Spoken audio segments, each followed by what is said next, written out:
Help me reach 4,000 subscribers. Support the video with a like and leave your thoughts in the comments. I read everyone. Thank you. I never thought I'd be the kind of man who checks his wife's location history. I always believed trust was sacred, something you either have or you don't. But trust has a strange way of fading when you start feeling invisible in your own home. My name's Daniel. I've been married to Rachel for 6 years. We met in college, dated for 3, and built what everyone around us called a solid marriage. We had the house, the dog, the Saturday morning routines. But routines can kill love faster than any argument. Somewhere along the way, Rachel stopped looking at me the same way. The spark in her eyes turned into polite acknowledgement, like she was living beside me, not with me. It started subtly, less laughter, fewer hugs, more phone time. I'd find her scrolling endlessly, smiling at messages I wasn't part of. I didn't ask who she was texting. I didn't want to sound paranoid. But one evening, while we were having dinner, she giggled at her phone and said quietly, "It's just Jake from work." He's hilarious. I smiled, but something in me twisted. I'd never heard of Jake before. Days passed and she grew distant. She started dressing up more for work, perfume heavy, lipstick fresh. I told myself not to overthink it, that maybe she just wanted to feel good about herself.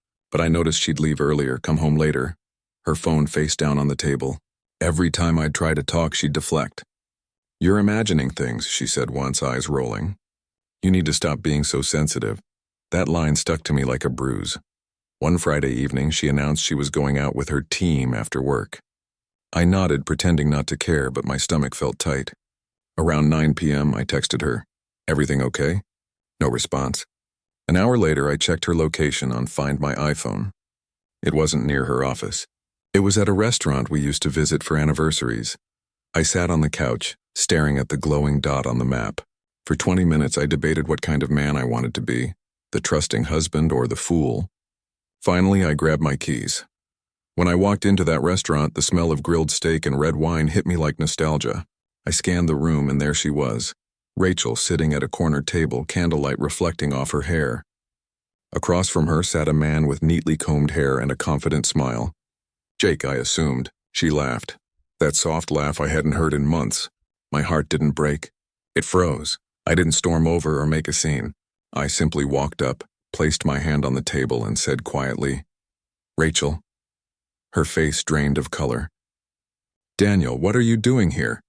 "I could ask you the same," I said, voice calm but heavy. Jake shifted awkwardly, glancing between us. I think You should stay," I interrupted.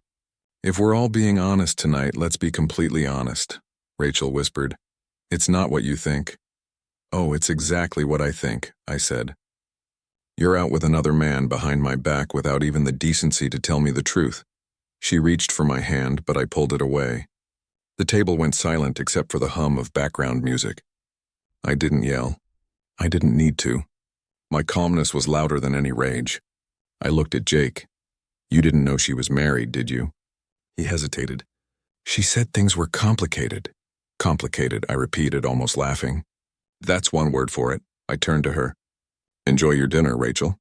I won't be here when you get home." And with that, I walked out. I drove aimlessly for an hour before parking near the beach. The sound of waves mixed with the sound of my heartbeat. I thought about the years we shared, the plans, the laughter, and how easily it all unraveled. I didn't cry. I just felt empty, like the love had died quietly a long time ago, and I was only now seeing the corpse.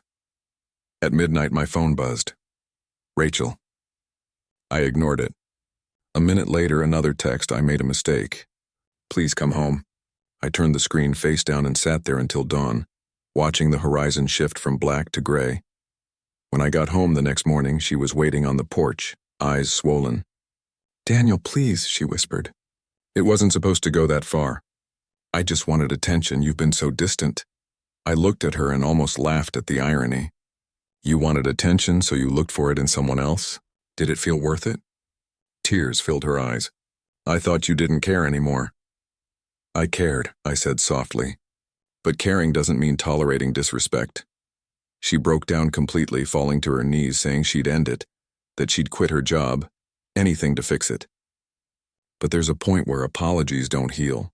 They just echo in the ruins. I packed a bag. She followed me room to room, begging, When I reached the door, she said the line I'll never forget. "Daniel, don't throw this away over one mistake." I turned to her and said, "You threw it away the moment you chose someone else to share your laughter with." For a moment, she looked like she didn't recognize me. Maybe she didn't. Maybe I didn't either. I left the house that morning and rented a small apartment downtown. The first night alone was brutal. Empty fridge, no dog barking, no familiar warmth. But slowly, silence became my ally. I realized peace isn't about having someone beside you. It's about not needing to question where they are when you close your eyes. 2 weeks later, Rachel showed up at my door with a letter. She handed it to me, saying she didn't expect forgiveness. The letter was full of remorse, explanations, and what-ifs. But one line stood out. "I didn't realize what love was until I lost it." I folded it, placed it on the counter, and said, "Sometimes losing something is the only way to see what it really was."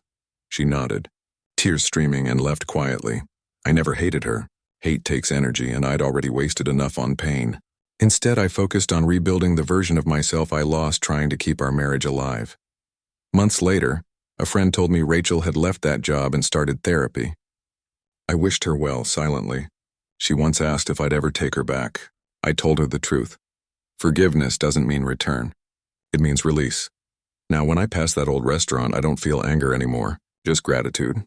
Because that night, her date without my consent wasn't the end of my life. It was the beginning of my freedom. And if I learned anything, it's this. Sometimes the people who betray you are just the universe's way of setting you free.